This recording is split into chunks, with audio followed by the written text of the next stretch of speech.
Tingkatan 5 bagi tahu budak tingkatan 5 projek ni, bagi tahu kat dia, kamu kena lukis ini tapi kena guna dakwat kekal. Pergi beli dakwat kekal, dakwat hitam sebagai syarat dalam ujian. Budak tingkatan 5 ini pun cerdik. Dia boleh beli dakwat kekal sebab apa? Niat dia bukan menipu. Tapi kalau kamu bagi jutaan ringgit kepada SPR mewakili UMNO, beli dakwat kekal pun tak mungkin. Sebab apa? Nawaitu penipu, kerja curang, menipu rakyat. Orang ini harus dihomban dalam penjara. Saudara, di mana-mana negara lain, bila orang mengkhianati amanah, tempatnya itu dakwah di mahkamah. Ini dah disanjung, dipertahan oleh Datuk Seri Najib. Kemudian kita bincang apa? Selesailah, sudah apa? Kamu curi tanah aku, kau ambil rumah aku, kamu curi belian cincin aku, tak curi.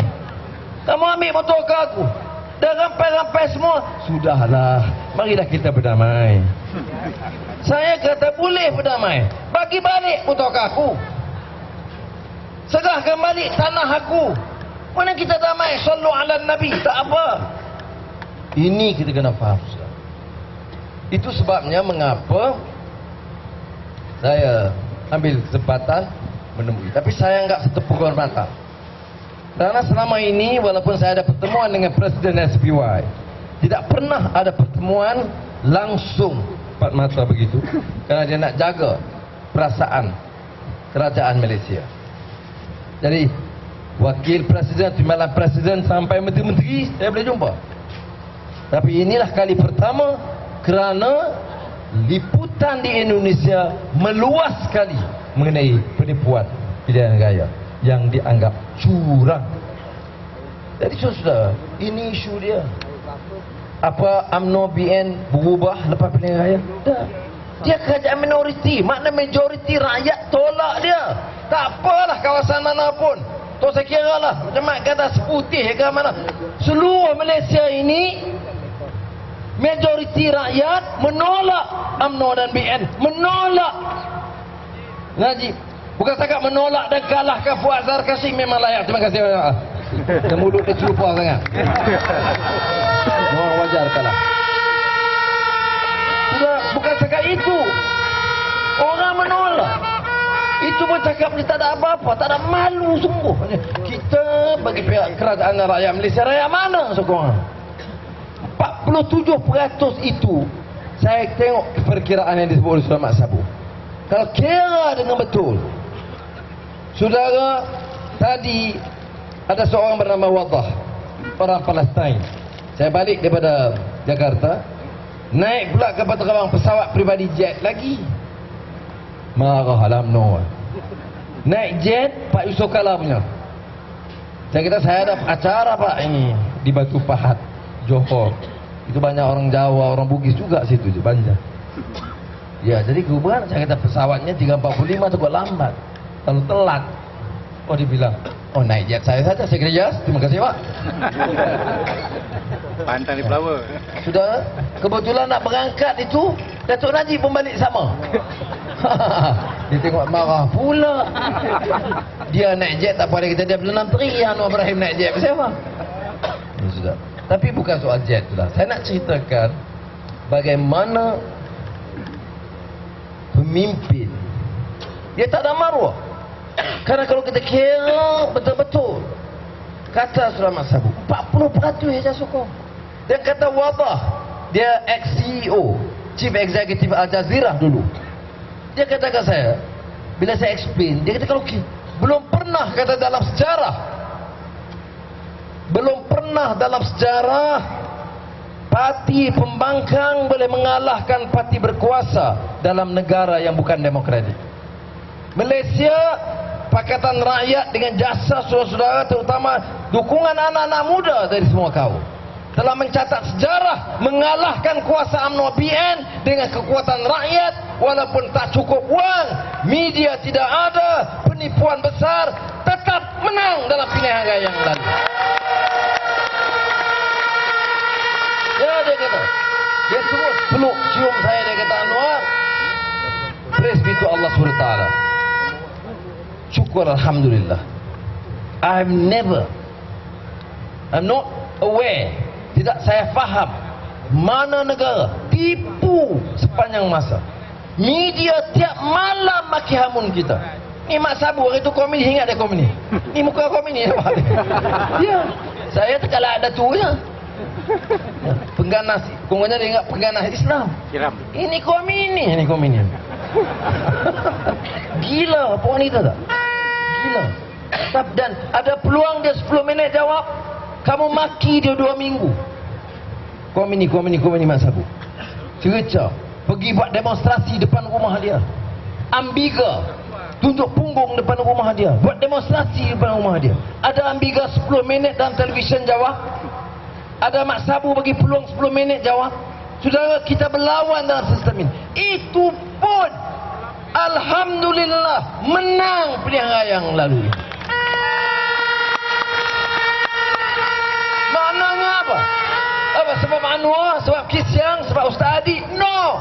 Sebab kesedaran dan kebangkitan rakyat yang pertahankan hak mereka dengan izin Allah Subhanahu Wa Taala. Apa kata Najib? Cina. Ulang apa yang mereka sebut. Jadi orang kawan-kawan Indonesia bertanya, tapi ya Pak Anwar, bagaimana ini masa depan Melayu?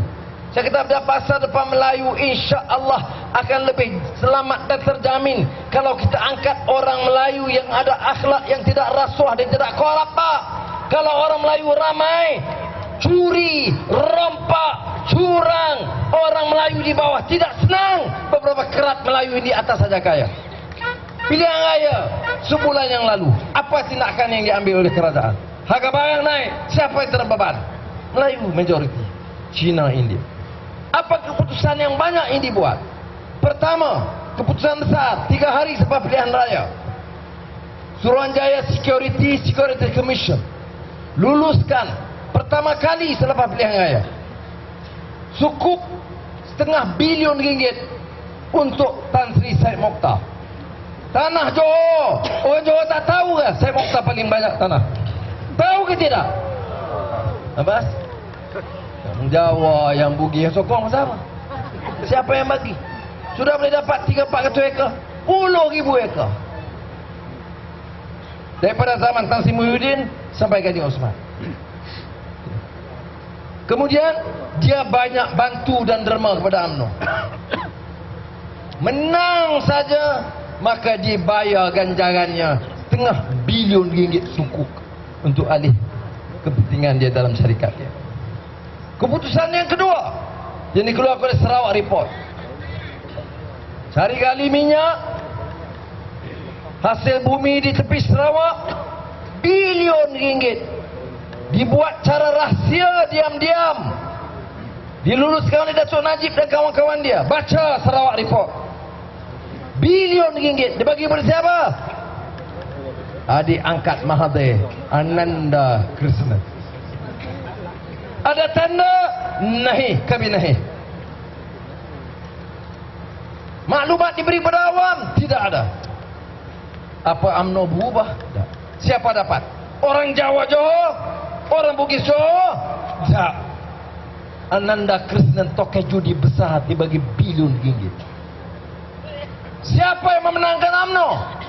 Orang bawah yang miskin di kampung. Siapa yang dapat ganjaran? Tokoh judi besar Ananda Krishnan. Sebab apa? Dia yang banyak bantu supaya guna wang judi itu beli undi rakyat. Maka hasilnya keputusan pertama minyak yang dibuat oleh kerajaan UMNO Barisan Nasional di bawah pimpinan sekarang yang tidak sah kepada Ananda Krishnan. Saudara, tak guna marah Anwar ke Mak Sabu ke Kitiang. Saya tak buat keputusan pada Syed Mokhtar. Saya tak buat keputusan bagi kata judi ini. Tanyalah, ada keluar dalam utusan Malaysia bilion ringgit dibagi pada Ananda? Ada keluar TV3 bilion ringgit pada Ananda Krishnan? Tak ada. Yang ada, Cina mau apa? Yang ada, oh syarikat Melayu ini atau syarikat Cina tak ambil Melayu. Ya, saya tak ada masalah. Saya kalau tahu ada syarikat Cina dan sama sekali menepi dengan Melayu, saya cintong ada. Dia tahu sikap dia. Saya sanggup. Itu bezanya kita sebagai pemimpin dengan Datuk Najib. Kalau Allah izinkan saya pimpin, saya tahu di syarikat Cina langsung tepikan kepentingan pekerja-pekerja Melayu, saya akan panggil, katanya dia, "You ni orang mana? Orang Malaysia. Yang kembangkan ekonomi siapa? Cina, Melayu, India, Dayak, Kadazan. Tak boleh kau tolong sikit?" Dia buat tak? Cina tu berani lawan ke tidak? Ya, kerana yang kita bukan minta, "Lu boleh bagi saya 10 juta ke? Boleh beli cincin untuk Azizah ke?" Dan jahanam lah. Sebab itu saudara, kenapa nak salahkan Cina?